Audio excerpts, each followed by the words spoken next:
You know who had a front row for Caitlin Clark hitting 11 points in 2 minutes? Angel Reese's family. There's that mom that talks crap about Caitlin Clark. There's the rest of her family. And they got a front row seat to this. Look at it.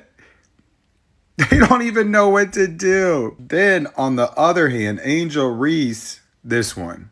Oh my gosh. Imagine having your family travel across the country to see you attempt to play basketball in Chicago, or as Angel Reese used to call it, home sweet home.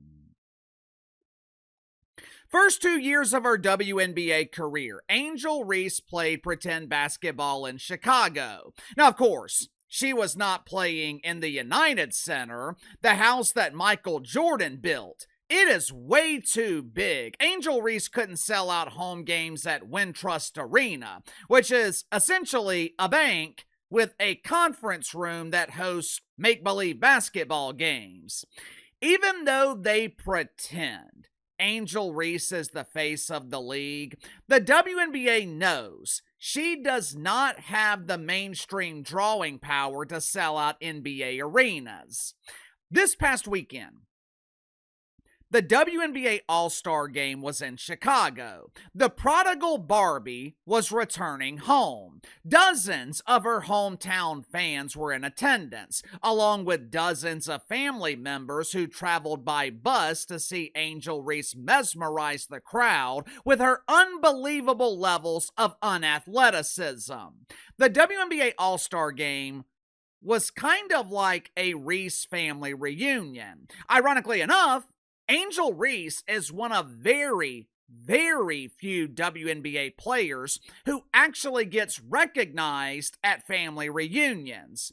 I'm sure Angel Reese was excited. I'm sure she was nervous. I mean, it's not every day that Mama Reese, who for reasons unknown is also named Angel,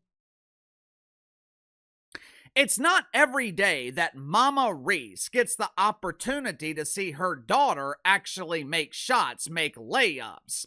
With this being the WNBA All-Star Game where absolutely no defense is played, Mama Reese could not wait to see Angel shine.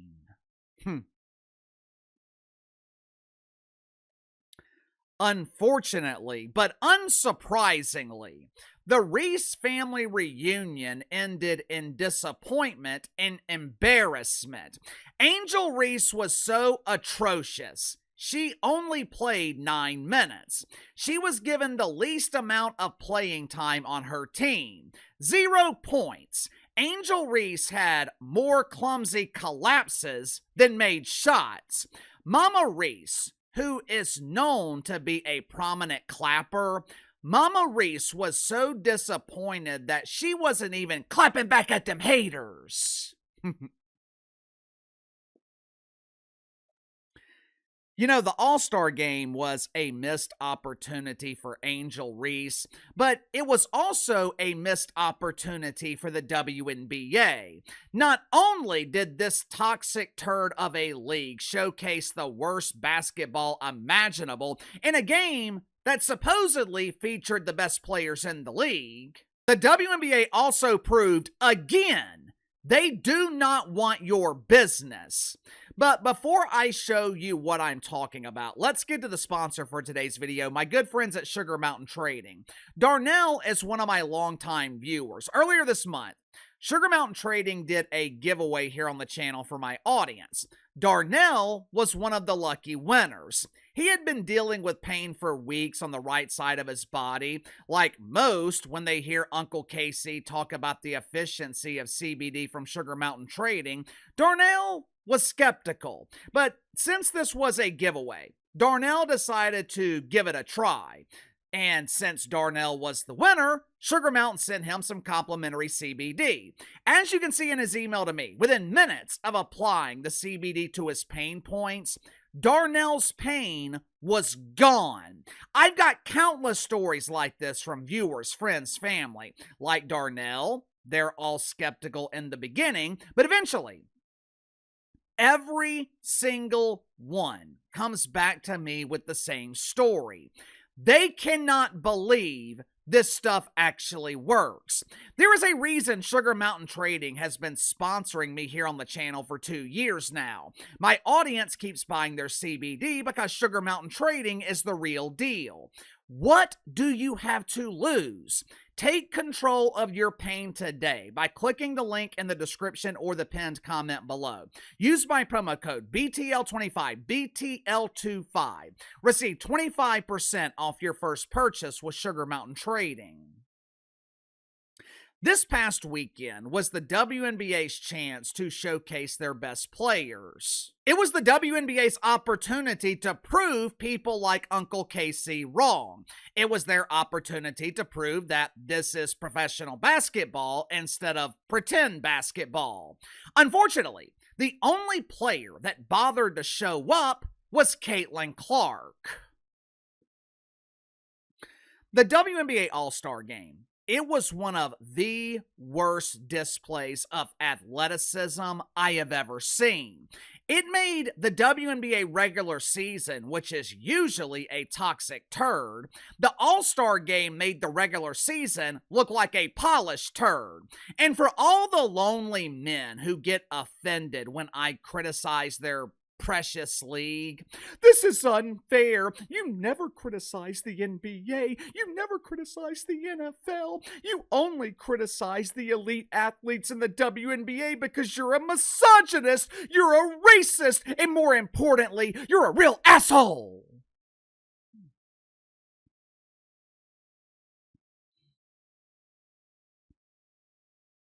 I do criticize the NBA when their product is the drizzling shits. I have been criticizing quarterback play in the NFL for the last 2-3 years. I also credit both leagues when their product meets expectations. Problem with the WNBA, this league never meets expectations. And my expectations for pretend basketball are lower than drop pants at the Butt Bongo Festival. To make matters worse, WNBA players continue to treat their fan base like absolute shit. Supposedly, All-Star Weekend is dedicated to WNBA fans. All-Star Weekend isn't about our unknown stars. It's not about helping local police departments solve missing person cases by reuniting our anonymous players with their families. All-Star Weekend is about showing our fans we appreciate them.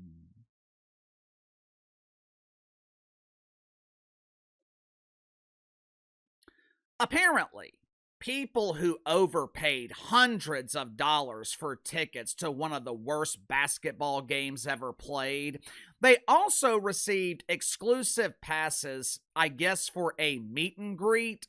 My inside sources reported that WNBA players, they show up to this event to sign autographs for fans. Since they didn't have room in the budget for name tags, the autographs were critical so fans would know which WNBA player they had just met.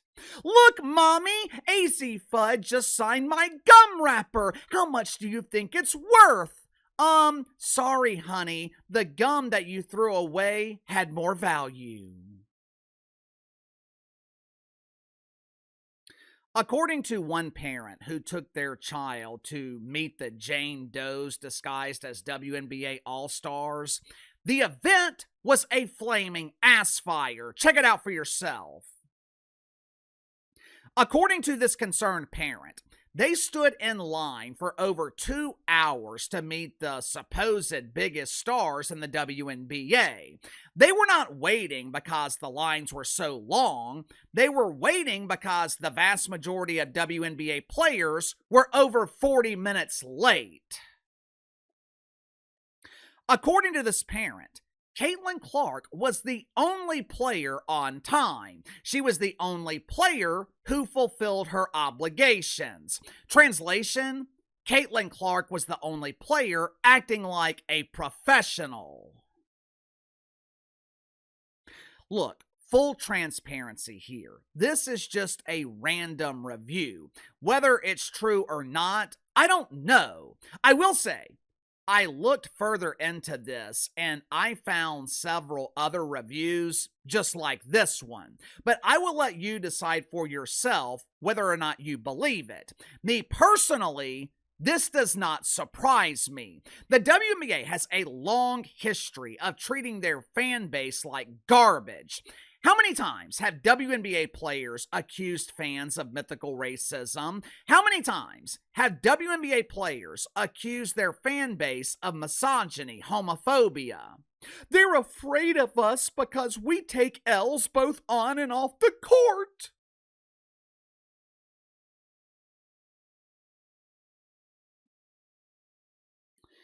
You know what message was sent when you show up 40 minutes late to your own meet and greet? For starters, you're telling the people who paid to meet you, we don't want your business. But you're also telling your fans, I'm better than you. I'm more important than you. I don't value your time.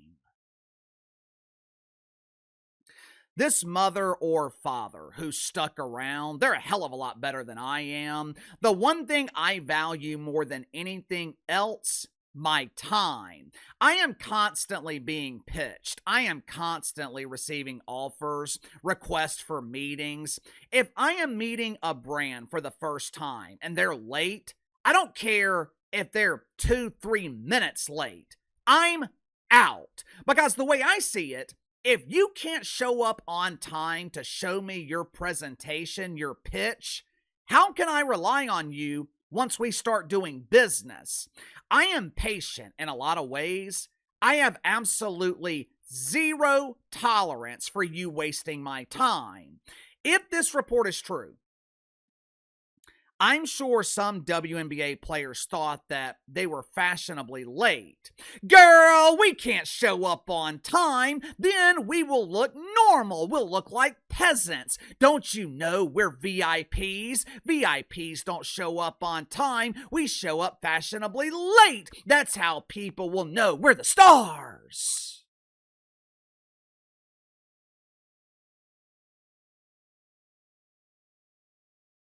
No, that's how people know you're unprofessional, which seems to be a very common theme in this league. The complete lack of professionalism. You don't have to take my word for it. Listen to this WNBA player. You broke ass bitch, you. You don't get on my DMs, you broke bitch. I ain't even click on your page and you look dirty as ugly ass boy. Now you getting blocked, you little broke bitch. I hope I lose you some more money. Dejanay Carrington is allegedly getting drunk and publicly accusing her ex-girlfriend, Nelisa Smith, of cheating on her. You have WNBA players involved in romantic relationships with each other. Angel Reese is getting head coaches suspended. She is pretending to be the victim of mythical racism while trying to destroy the reputation of Sandy Brondello, a lovely Christian woman who is clearly too good to be coaching in this dump of a league. The All-Star Game was an absolute disgrace. Apparently, All-Star Weekend was a flaming ass fire because WNBA players were showing up late to obligated fan events. Then they wonder why their league is not taken seriously.